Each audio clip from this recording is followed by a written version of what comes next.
ತನಗಾಗಿ ಏನನ್ನೂ ಬಯಸದವಳು, ಅವಳಿಗಾಗಿ ಏನನ್ನೂ ಕೂಡಿಡದವಳು, ತನಗಿಲ್ಲವೆಂದು ಕೊರಗದವಳು, ಸೋತಾಗ ಸದಾ ಜೊತೆಗೆ ನಿಂತವಳು, ನಮ್ಮ ನಗುವಲ್ಲೇ ತನ್ನ ಖುಷಿ ಕಂಡವಳು, ನಮಗಾಗಿಯೇ ಇಡೀ ಜೀವನ ಮೀಸಲಿಟ್ಟವಳು ಅವಳೇ ಅಮ್ಮ.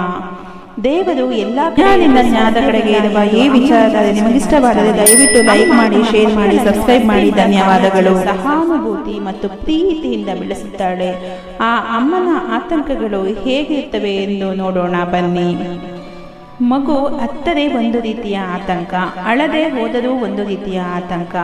ಪುಟ್ಟ ಮಗು ಅತ್ತದಂತೂ ಅಮ್ಮನ ಆತಂಕ ಹೇಳದಿರದು.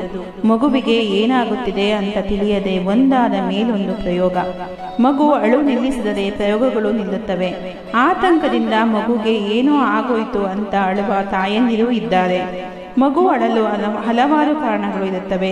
ಹಸಿವಾದರೂ ಮಗು ಅಳುತ್ತದೆ, ನಿದ್ರೆ ಬಂದರೂ ಮಗು ಅಳುತ್ತದೆ. ಅದಕ್ಕೆ ಅಳುವುದು ಒಂದೇ ಅಸ್ತ್ರವಾಗಿರುತ್ತದೆ. ಇದು ಪ್ರತಿಯೊಂದು ತಾಯಿಗೂ ಗೊತ್ತಿರುವ ವಿಷಯವೇ. ಆದರೂ ಮಗು ಅತ್ತಾಗ ತಾಯಿಗೆ ಸಹಜವಾಗಿಯೇ ಆತಂಕ ಆಗುತ್ತದೆ. ಅಳದೆ ಹೋದರೂ ನನ್ನ ಮಗು ಇವತ್ತು ಅತ್ತೇ ಇಲ್ಲ, ಏನಾಯ್ತೋ ಏನೋ ಎಂಬ ಆತಂಕ.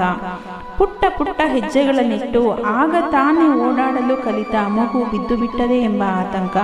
ಬಿದ್ದರೆ ಏನು ಆಗುವುದೋ ಎನ್ನುವ ಆತಂಕ.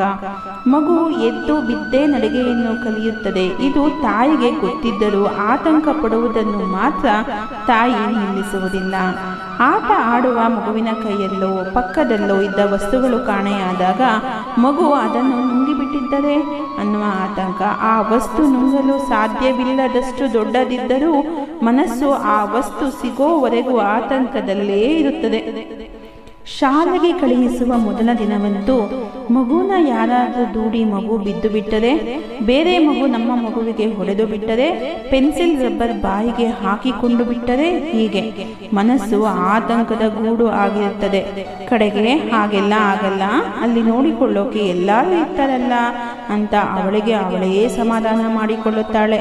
ಮತ್ತೆ ಮಗುವನ್ನು ಸ್ಕೂಲಿನಿಂದ ಬಿಡುವ ಸಮಯ ಗೊತ್ತಿದ್ದರೂ ಮನೆಯ ಕೆಲಸಗಳನ್ನೆಲ್ಲ ಅರ್ಧದಲ್ಲೇ ಬಿಟ್ಟು ಸ್ಕೂಲ್ ಬಿಡುವ ಸಮಯಕ್ಕೂ ಮುಂಚೆಯೇ ಗೇಟಿನ ಬಳಿ ಹಾಜರಿದ್ದು ಮಗುವಿನ ಮುಖ ನೋಡಿದ ಮೇಲೆ ಅವಳ ಆತಂಕ ಕಡಿಮೆಯಾಗುತ್ತದೆ. ಮಕ್ಕಳಿಗೆ ಸ್ವಲ್ಪ ಹುಷಾರಿಲ್ಲ ಅಂದರೂ ಅದು ಮತ್ತೊಂದು ತರಹದ ಆತಂಕ. ನಿಧಾನವಾಗಿ ಕಡಿಮೆ ಆಗುತ್ತೆ ಅಂತ ಗೊತ್ತಿದ್ದರೂ ಮನಸ್ಸಿನ ಆತಂಕ ಏನೂ ಕಡಿಮೆ ಆಗುವುದಿಲ್ಲ. ಶಾಲೆಯಿಂದ ಮಕ್ಕಳನ್ನು ಹತ್ತಿರದಲ್ಲಿ ಎಲ್ಲಾದರೂ ಪಿಕ್ನಿಕ್ ಕರೆದುಕೊಂಡು ಹೋಗ್ತಾರೆ ಅಂದಾಗ ಮಕ್ಕಳಿಗೆ ಇಲ್ಲ ಅನ್ನಲಾಗದೆ, ಕಳಿಸಲು ಆಗದೆ, ಮಕ್ಕಳಿಗೆ ಹಾಗೇ ಇರು ಹೀಗೇ ಇರುವಂತ 1000 ಬಾರಿ ಹೇಳಿ ಕಳುಹಿಸಿ ಅವರು ವಾಪಸ್ ಬಂದ ಮೇಲೆ ಅವರ ಮುಖ ಕಂಡ ಮೇಲೆ ಆತಂಕಗಳೆಲ್ಲ ಕಡಿಮೆ ಆಗಿ ಹೋದ ಜೀವ ಬಂದಂತೆ ಆಗುವುದಂತೂ ಸತ್ಯ. ಮಕ್ಕಳು ದೊಡ್ಡವರಾದ ಮೇಲೂ ಅಮ್ಮನ ಆತಂಕಗಳಿಗೇನು ಕಡಿಮೆ ಇಲ್ಲ. ಇನ್ನು ಮಗನ ಮದುವೆ ಆದ ಮೇಲೆ ಹೆಂಡತಿ ಅವನ 2ನೇ ತಾಯಿ ಎಂದು ತಿಳಿದಿದ್ದರೂ ತನ್ನ ಮಗನಿಗೆ ಸರಿಯಾದ ಸಮಯಕ್ಕೆ ಊಟ ಕೊಟ್ಟಳೋ ಇಲ್ಲವೋ, ಅವನ ಆರೋಗ್ಯದ ಮೇಲೆ ಸರಿಯಾಗಿ ಕಾಳಜಿ ವಹಿಸಿದಳೋ ಇಲ್ಲವೋ ಎಂಬ ಆತಂಕವನ್ನು ವ್ಯಕ್ತಪಡಿಸಲು ಹೋಗಿ ಸೊಸೆಯ ಪಾಲಿಗೆ ವಿಲನ್ ಆಗಿದ್ದೂ ಇದೆ.